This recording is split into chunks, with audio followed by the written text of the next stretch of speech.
Alright, welcome back, beautiful people of the interwebs. We are here back again for another video. This time, as you guys can tell, the motor is not in the car.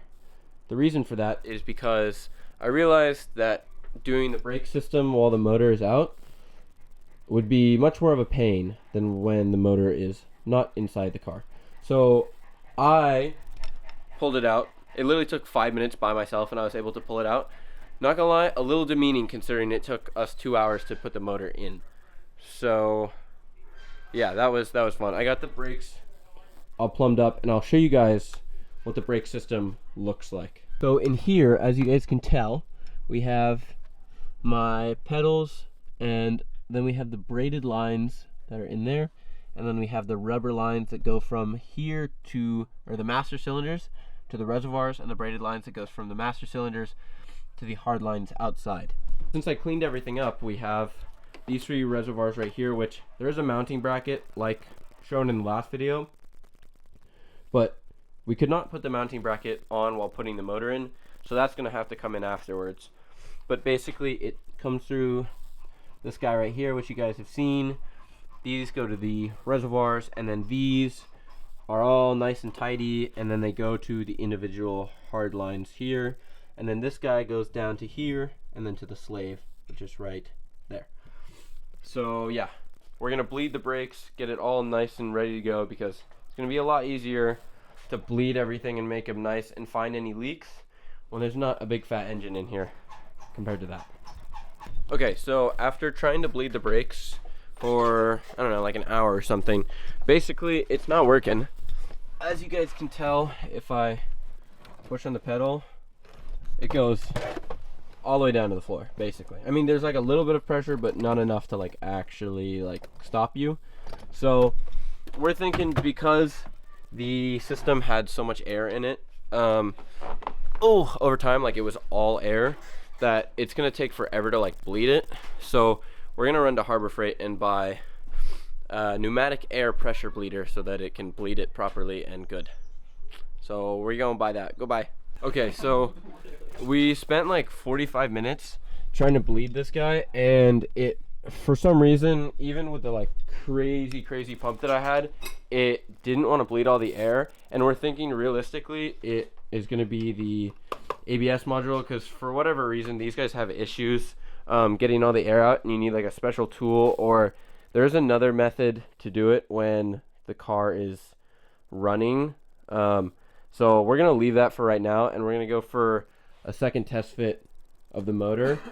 But this time we've got the engine mounts on the subframe, so that, because this guy, the engine arms, has 2 separate, I don't know if you guys can see that right there, has 2 separate holes.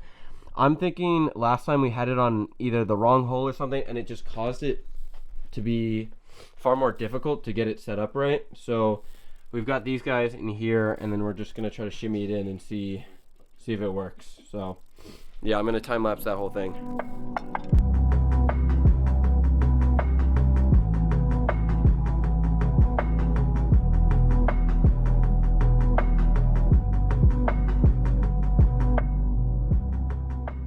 We managed to get the motor fully bolted in on the motor mounts, both sides, one there and then one right there. So I think now we've literally just been like figuring out what needs to be plugged in, and then I think we're just gonna start it, even though like none of the coolant hoses are hooked up or anything like that. We literally are just gonna start it for a second to hear it. And I mean, we don't have headers on this side, so it's gonna be shooting flames out the block. We have headers on that side, so that's okay. So we're just figuring out what we need to plug in right now for it to start, and then I think we're just gonna let it rip. And it is currently like 12:45 at night, so I'm gonna like close the garage and try to make it as quiet possible. But like, I need to hear this thing run so fucking bad. So yeah, we're just gonna keep plugging away, and hopefully the next clip is us starting it. So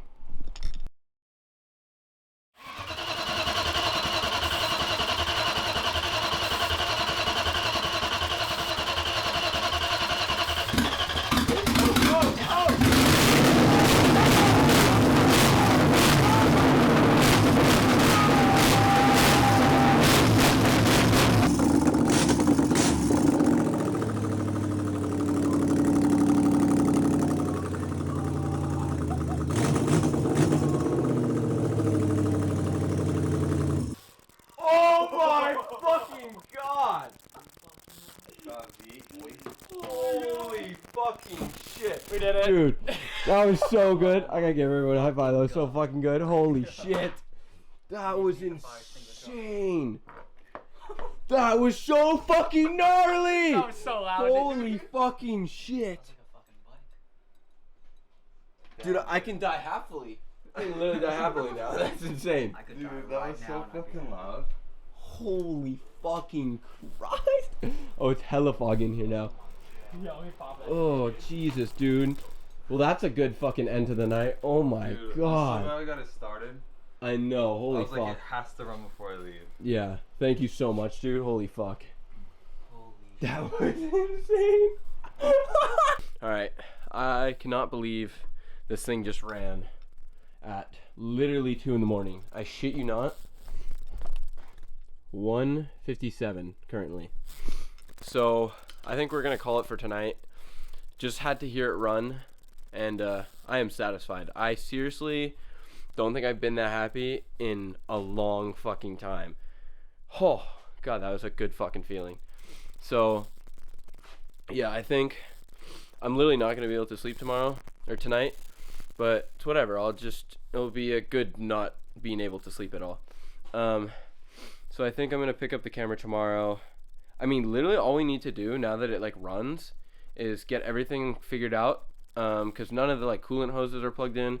Got to do all that, and then some other like random bullshit. And then, I mean, to be honest, we're not far away from getting this thing to drive. So that was the most insane fucking start ever. That was so loud. I actually wouldn't be surprised if it fucking shook my house.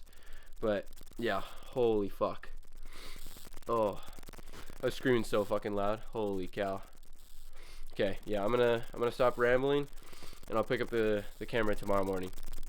So I literally haven't filmed anything all day just because we've been struggling a lot. We were like, we both woke up like stupid fucking late. Another 11 o'clock. Yeah, at 11 o'clock. And then we basically, the goal was to put these headers on, and we didn't realize that putting these headers on was going to be such a fucking nightmare. So basically, like, what was the first issue that we ran into when it came to putting the headers on? Well, the first thing was that the heat wrap kept falling off. Oh my Going god. in our skin. Oh making my a mess. god. I'm still itching. He's still itching. He got it in his hair. I had to change. That was the first nightmare. We got the first one in. We tightened it down. Second one, we didn't have enough room, so we're like, all right, we'll loosen the first one, see if that gives us enough room. Not even close. Yeah. Raised the motor on this side, not even close. Then we started messing with the steering rack, saying that if we got the steering rack out, we'd be able to do it. Come to find out, we put the bolts in from the top before the motor was in, so we had to cut one of them to get it out. Yep.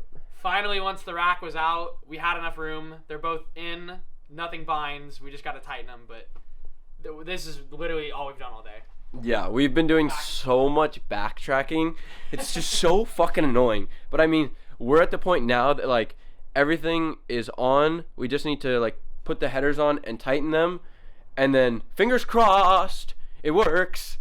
Getting this thing to drive has honestly been harder than getting this thing to run. Yeah. Like No, it's been crazy. Oh, the motor mount is still loose. We gotta make sure to tighten. We gotta tighten that. So yeah, like we've just been like backtracking, like literally chasing our own tail, trying to like figure out how to put these headers on. But we finally got it, and barely clear still. Yeah, the clearance. I don't even know. Actually, let me see if I can put the camera in Yeah, there. if you can document that, I mean, just to get an idea, it's crazy how close. Let's see. Here, let me spin the wheel while you do it too. Yeah. Okay, so that right there, spin the wheel. Oh wait, I gotta hold the header. Hold on, because it's not in the right place. Okay. Now go. I don't know if you guys can tell. There's literally like probably I don't know, 3 centimeters from that nut tapping that header. So yeah, there's not a lot of clearance whatsoever when it comes to this. And Keenan Moore just arrived. Big savior. But yeah, now we're just gonna tighten these headers and hopefully call it a day on that. So the headers are all fully tightened, and now we are putting in the bracket for the reservoirs that we weren't able to do prior to the motor being in. So now it's literally just like buttoning everything up that will make this drivable. So we're kind of just like slowly grinding away. It's kind of the like boring stuff of the swap, just like the really tedious bullshit jobs, but they've got to be done. So yeah, I think I'll pick up the camera when we figure out the next thing that we're gonna do once this bracket is done. Okay, so here we have, originally I had a DSSR in my car prior, but I actually needed to shorten it because of the difference between the gearbox and my shifter. So what we did is we just cut this DSSR, trimmed it so that it fits in here like that, so it's the same length, just like that. So basically what I'm going to do is I'm just going to do a test weld on these pieces, make sure that they come out good, and then I can let it rip and we'll have a transmission that I can actually shift. So there goes that.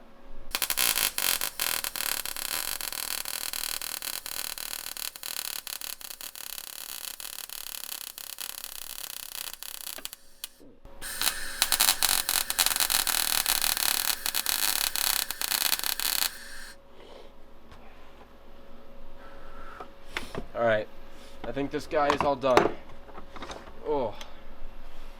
Yeah, these welds, definitely not the most beautiful welds I've ever done, but I'm going to grind them down so they look better. And then the main thing is we just need it to hold. Like, no one is ever going to see this, and as long as it holds, which, I mean, I'm pretty sure that's going to hold, we'll be perfectly fine. So, dude, those are dimes. I don't know what you're talking about. not really. I would disagree. I mean, that's probably the best one, but no. They're not very good. They'll do. They'll do. Alright, so after shortening the DSSR, I put it in place. And as you guys can see, let me hop in real quick. We've got first, second, third, fourth, fifth, and then sixth. And reverse, right there. So, all the gears are working. That's one more thing done on the checklist. So I've got, realistically, brakes, drive shaft, diff, and the cooling system. So brake, drive shaft, diff, cooling system, and it can drive. So we're getting very, very, very fucking close. So I don't know what I want to do next. I don't know, I might see if I want to line up the drive shaft today. It's already like 11:40, so I don't know how much more work I want to do tonight. So I will pick up pick up the camera either in 20 minutes or in 8 hours. So goodbye. Alright, good morning. It's the next day. Not much has changed since the last clip, other than I mounted up these reservoirs, as you guys can see, but we have an issue. Is this line is going to move because this is a fuel line and it's just in a terrible spot. But do you see the clearance right there?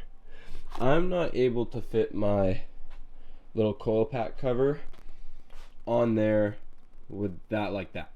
So what I'm thinking is I might have to run some like washers or something up here to raise this whole thing, because I still have some room here where my fuse box is still the tallest thing in the engine bay. So I have a little bit of room. I have maybe like half an inch to move up, and I think that would give me enough room to fit my valve cover on. But yeah, that's another issue we ran into, so that's fun. But I think there's no better way to start the day off than just a cold rip right now. So let's see, key in, give it a little start guy, and oh, we lost it.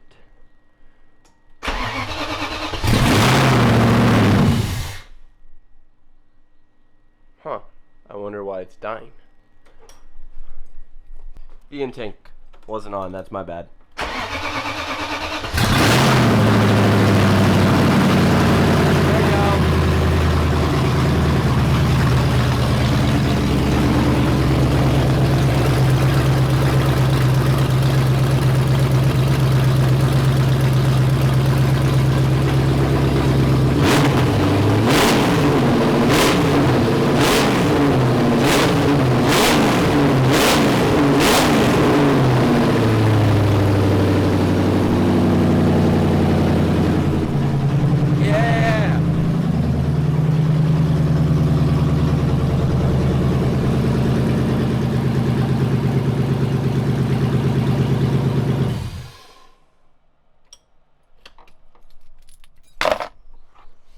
Oh, that's one way to wake up for sure.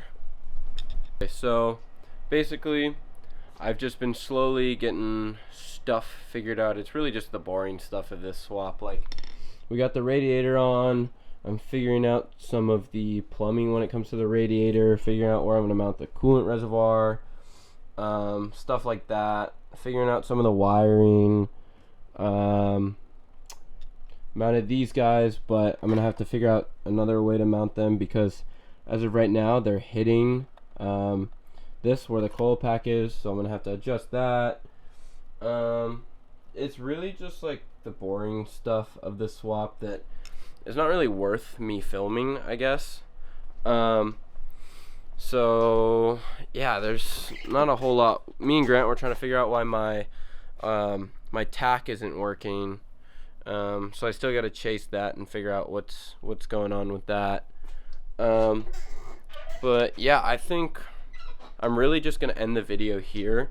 There's not much else I'm gonna do, considering it is Christmas Eve, and Grant went back home, so it's just me by myself, unfortunately. So yeah, I think I'll end it here, and the next video is just gonna be buttoning up the last bits of this swap, and then we can take it for the first test drive. So yeah, thanks for watching.